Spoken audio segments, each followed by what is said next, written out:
So, hello everybody. Thanks as always for watching this stream. I guess I should call it like late nights with Patrick Miller or something, but it's not even that late. It's 8 p.m. here.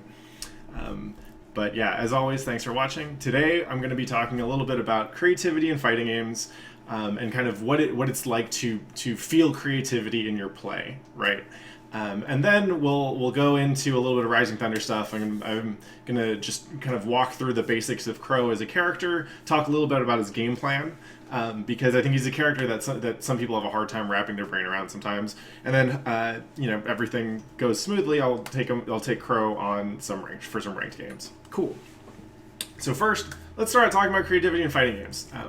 This actually started with a question on my ask.fm. So if you ever have anything that you want me to talk about on the stream, or you think that'd be interesting to just kind of kick around for a little bit, you can either message me on Twitter, or you can go to ask.fm/pattheflip. And people ask all kinds of stuff. I've gotten like requests for like love life advice. I've gotten lots of questions about food, but one person was asking a question about Super Turbo, which is a game that's near and dear to my heart. And they were asking about Super Turbo and how they felt like there's no room for creativity. So I'm going to start by just reading the question and then reading what I wrote and then kind of expanding on it a little bit. So the question is, I've been playing Super Turbo lately, but I don't feel attracted to anybody because I feel like a lot of Super Turbo is restricted to your character, and there isn't a lot of room for creativity for characters and matchups, and everything feels set in stone in terms of matchups. Are my feelings justified? Well, first off, your feelings are justified pretty much no matter what. You feel stuff for a reason. So if you feel that way, there's probably a good reason. And my answer is, well, Super Turbo came out 21 years ago, and many of the people playing it literally haven't stopped since then.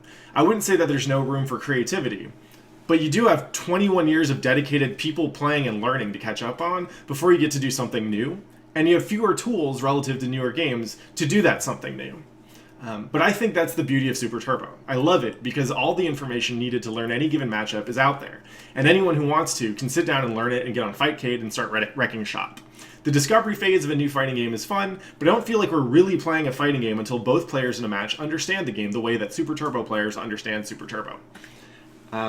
So yeah, I thought it was an interesting conversation starter, and I figured I'd kind of dig in a little bit deeper there, right? Because, and this is especially true, I think, for people who got started playing fighting games in kind of the Street Fighter 4 era, whether you got hooked on Street Fighter 4 or the revival of Mortal Kombat or whatever, is you haven't seen the cycle of a game and the kind of the competitive level of that game. You haven't seen it repeated multiple times, or you may not have anyway. And I got to give a shout out to Jay Snyder, aka Broken Tears Viscount. He's mostly known for playing Marvel, but dude is an OG on so many fighting games, and he talks a lot about this. So I'm probably paraphrasing stuff that he said. Certainly, this is not exclusively my own original thoughts, but basically, you can look at the phases of a fighting game in its kind of in its competitive lifespan, right? Oh, hi Frankie. Frankie says hello. Mwah.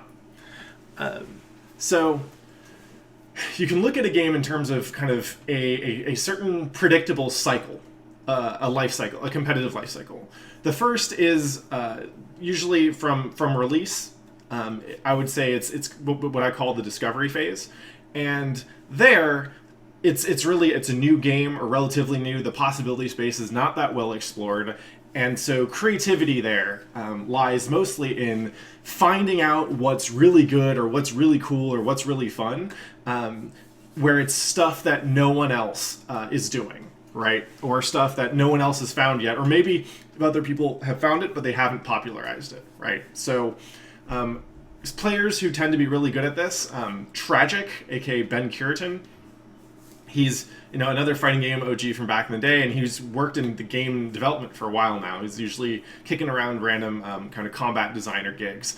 But he almost always shows up in the first week or so of a fighting game and drops a whole bunch of like YouTube videos just kind of showing how the systems work and what they do and some advanced stuff, right? So like this isn't always the tech that he comes up here in this phase, because it's like the first week, isn't always like long lasting stuff, but it's always stuff that's useful early on at kind of showing what a system can do. So he used to do this all the time back in the day, like whenever a new game came out, and would see it like at Sunnyvale or at the Barricade or wherever. Tragic would have a video somewhere on the Shoryuken forums, like within a few couple days, right? A couple days to like a week of the game coming out with all kinds of stuff. I think he did like, I want to say he did some C Groove and A Groove videos for CVS2, just kind of showing off what their unique combo mechanics did. And I think he probably won like the first Sunnyvale tournament or something like that. But then eventually he just kind of pieces out and goes and finds another game to play. And he did this with Marvel 3 when it first came out. I remember Tragic posted some like X Factor, Thor kill combos and things like that. Things are pretty cool stuff. Most of it doesn't necessarily hold up to the test of time now, but it's a good starting point, right? And that's just kind of what he's into. Viscount himself is actually another person who's really strong at the discovery phase of this game, and it really is something I think that comes with experience, right? So like a lot of kind of old school fighting game heads, once you've competed at a high level in one game, it's easier to apply those problem solving skills to a new game and see how basically apply the same skills to different problem set and see how many kind of interesting things you come up with. So Jay most notoriously won Marvel 3 for its first year at EVO. And that's not the only time that he's been doing interesting things. He was known for his triple option Zangief back in Marvel 1. In Marvel 2, he played. I remember him talking a lot about the possibilities of Anakaris, the mummy dude from Darkstalkers, as a potentially broken character. He's really good at the kind of the turning theory, right? Like so identifying. Sorry, cat is getting in the way. Jay is really good at analyzing a game and putting together pieces faster than other people. And that's basically how he won EVO, right? His team, God, what was it? It was, I think it was Wesker, Hagar, Phoenix, or something like that. Like, no one's playing that team now, but no one knew how to deal with Phoenix, and no one knew how to deal with a really good Hagar, just like anti-air assist or anything. And Wesker was really good and hard to mess up his combos, so that was enough to get Jay into winning EVO. Like, that's pretty cool, right? So that first phase is discovery. And in the discovery phase, and this is something that it's something that like I said, a lot of fighting game players enjoy because it feels very creative, right? You get these problems, right, in the form of each character. You get these tools, and you get to figure out new stuff with them, right? And if you're the first one to post that video to YouTube, and it gets on SRK or it gets on Reddit or wherever, like people are going to credit you for that video. That's pretty awesome, right? And so the creativity there is largely in experimenting with new stuff and being able to identify what's really good faster than other people, right? And that's fantastic, but that state usually doesn't last for very long, and that state does depend in part on how much stuff is in the game, right? So to take CVS2 as an example, CVS2 is, I think, over 40 characters or something, and you have 6 different grooves, right? So you have permutations upon, for each character, right? And then you have team configurations on top of that. So when even if you're just trying to make a really good competitive team without thinking about combos or anything like that, right? Like no flashy video stuff or whatever, you still have a whole lot of stuff to sift through, right? Like lots of people played CVS2. Only the people who love CVS2 played random select, right? Because then you have to know a little bit of everything and how to do how each character handles in each groove and different matchups based on groove and so on, right? So for CVS2, the discovery phase lasts a really long time. For Marvel 2, in comparison, this discovery phase was a little bit lower because people figured out like a lot of the broken stuff in the first couple of years, right? But still, like Marvel has a lot of stuff. You have teams, right? So that's going to add more permutations of character combinations. You're going to have assists, and you're going to have team comp and meter usage. Like all those things, all those factors are things that players can be creative about, right? But eventually you run out, and so ST. Like when you look at Super Turbo as a game, just fundamentally there's less stuff to do in that game. There are fewer characters, fewer moves, fewer there's no like grooves or system options or whatever. That isn't to say there's a lot of stuff that you can learn, but the amount of discoverable content in that game is significantly smaller than a Marvel 2 or a CVS 2. Right? So it stands to reason that the discovery phase there is significantly shorter. Now that doesn't mean people aren't still inventing new things, but the kinds of new things that they invent are different, right? So For instance, in Super Turbo over the last couple of years, we've seen T-Hawk get really, really good because there's this nasty option select that you can perform with him that ends up giving you basically a grab or an anti-air, right? So I think it's if he makes you block like a jumping fierce or whatever and into the option select and everything spaced right and timed right, you're either going to get grabbed or anti-aired if you try to do anything to deal with the grab. Like, that's pretty gnarly, right? But that's not necessarily the kind of creativity that people think about when they think about the discovery phase of fighting games, right? So if discovery is the first phase, a lot of people feel creative there. The refinement stage is what I call the second. The second phase of a game's competitive life cycle. And in the refinement state, you pretty much have like 90% of everything, kind of the rough like metagame in terms of tiers and strategies and what people choose. You have a lot of that mapped out already, right? So I think Marvel 3 is a good example of a game that's going to be in the refinement stage for a long time. Like, players, for the most part, have determined that Zero is really good, that Wolverine is a really good starter, Magneto is super powerful as a point character. People have figured out that Virgil is really good, but they've also started to develop a lot of strategies to deal with him, so that even though he's a very powerful character, it's something which it's a problem that everyone needs to solve, and so communally we're devoting our problem-solving work to figuring out Virgil, and already we're starting to see the results of that in terms of a less influential Virgil on kind of winning teams in Marvel 3. And for the most part, the refinement stage is about kind of, now that you have stuff mapped out, right, and you have the rough space of the game kind of understood, it's about drilling in a little bit deeper, right? So it's about looking at that map and thinking, okay, maybe there's something that I feel like is better than most people give it credit for, and it's not unknown, but it's definitely less respected, right? And I think examples there are, you can look at the kind of Chris G's Mordoom in Marvel 3, where a lot of that stuff was dismissed at first because it just seemed really hard to do, and it also wasn't possible in Marvel 3. Is this like the Mordoom bullet hell stuff? For those of you who don't know, it's basically a strategy involving sending out a shit ton of fireballs with Morgan and timing it so that you have a super that she can do, which lets her add extra fireballs to the screen, and then on that, on top of that, you call Doom missiles, which is an assist that covers kind of the top half and homes, right? So you get a lot of really impressive pressure, but a lot of that stuff was like people didn't think was doable or viable until a while into Marvel 3, and arguably we haven't even seen it at its top level because Chris G and Mordoom players in general still haven't won Evo, right? So I think there's still room in there for creativity, but that creativity looks different, right? So either it's someone like Apology Man kind of going all in on his Firebrand team and really just working the shit out of that, and that's not new to anybody, right? Like, if you've been following the game, you knew that this stuff was possible, but you didn't see anyone actually decide to go all in on it and perform with it at a high level, right? So the players who tend to excel in the second phase, I think it's like we see it again in Marvel 3. It's easy to look at folks like Chris G, Flux, and Flocker as players who excel based off of their experience and their execution and their willingness to go out and just level up, right? Their dedication to the craft.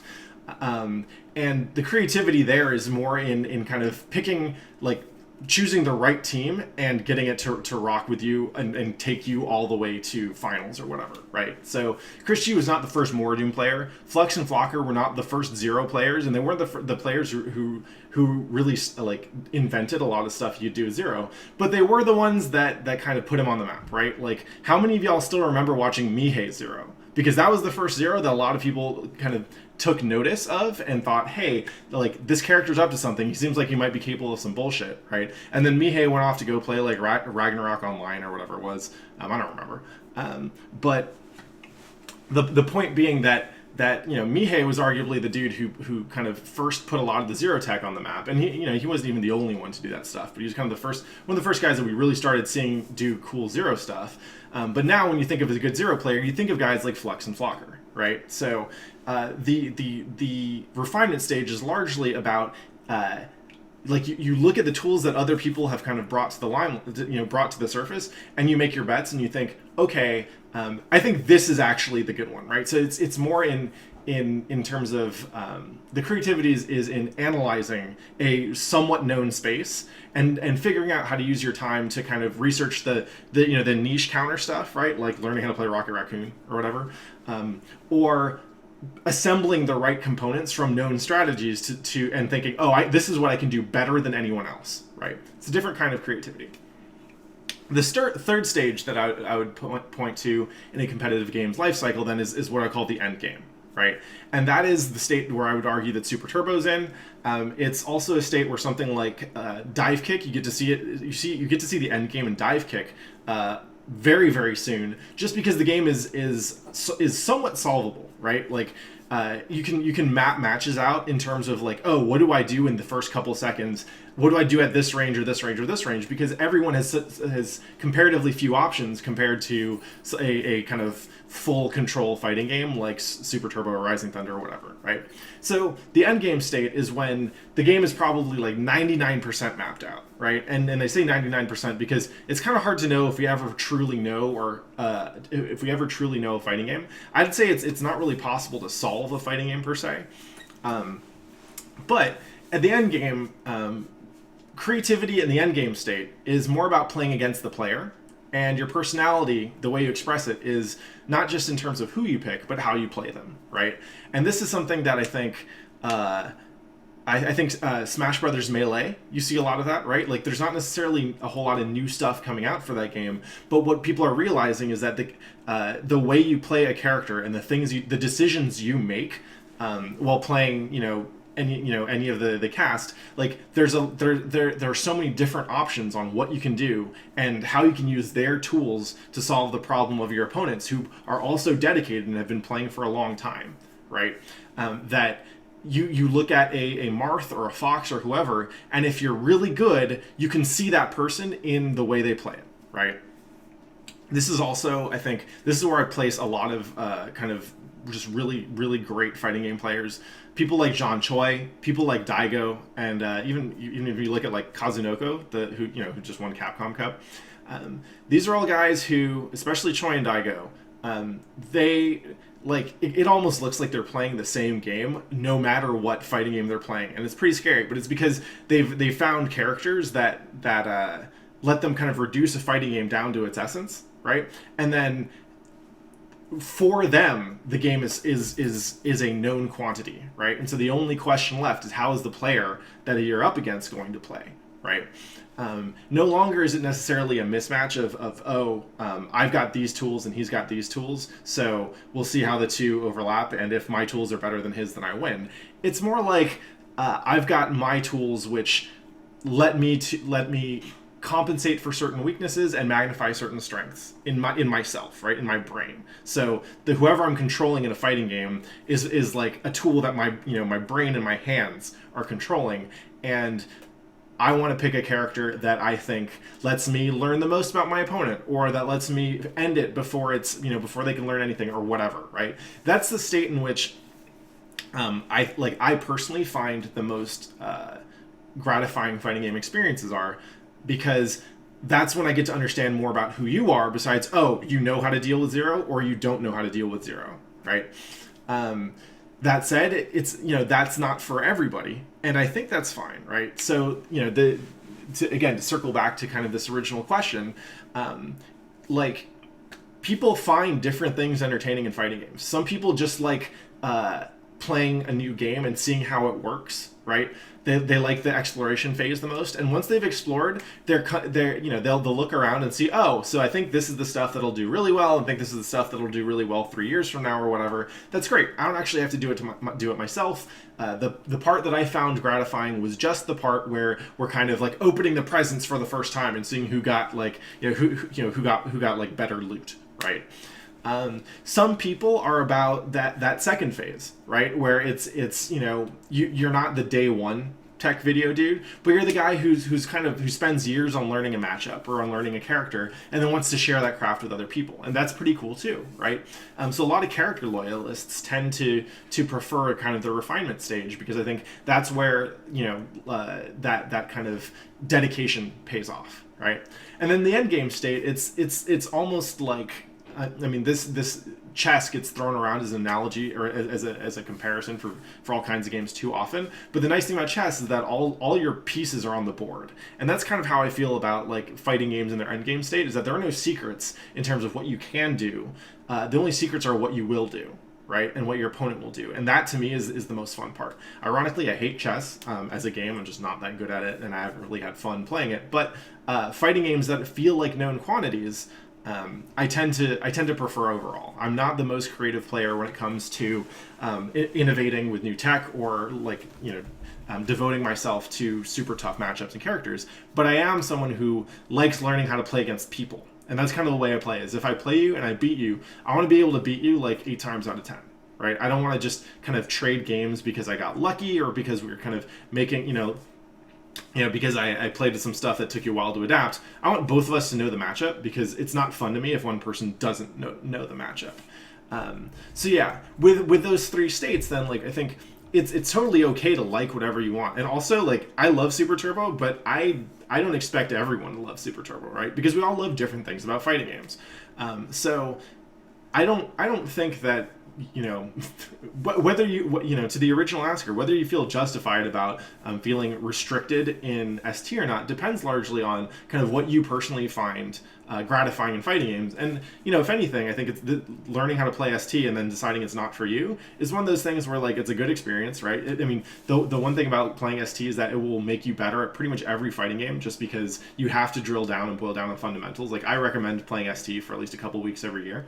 But if you don't enjoy it, right? If you don't feel like you can be creative enough in it, like, odds are the game is older than you are.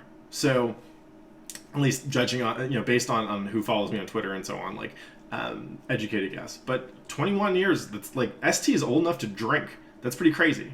So if you don't like it and if you don't feel creative in it, try all kinds of other stuff, right? Like, I think people who play like Poverty Fighters, right? Those folks tend to really love the discovery phase, and so they go for games that no one else is playing because that's where they find the most entertainment, and that's totally cool.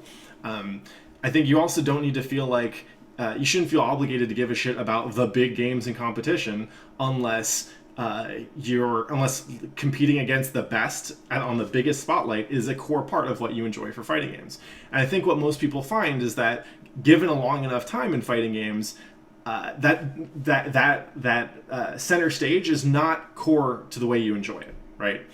For most people, it ends up being about the game you're playing and the people you're playing with, not the hype and the attention, right? Because honestly, if we were in fighting games for the hype and the attention, fighting games would have died out a long time ago, right? It's, we didn't have stuff like streams with thousands of people watching for like, over 2 decades of fighting games, pretty much. So, fact is, like, I think, you just kind of got to find the stuff that you're into and understand that about yourself, right? And then branch out if you want to branch out, or just figure out other, kind of other ways to scratch that itch. Cool. So that's the rant for today. Great. Y'all in chat saying I'd comfortably date Super Turbo. Yeah, Super Turbo could get it. So that concludes the rant section for today. Now I'm going to go on and talk about some Crow stuff in Rising Thunder, so I'm going to go set that up. And while I am doing this, if anyone has any questions and they want to kind of shoot the shit in chat, please do.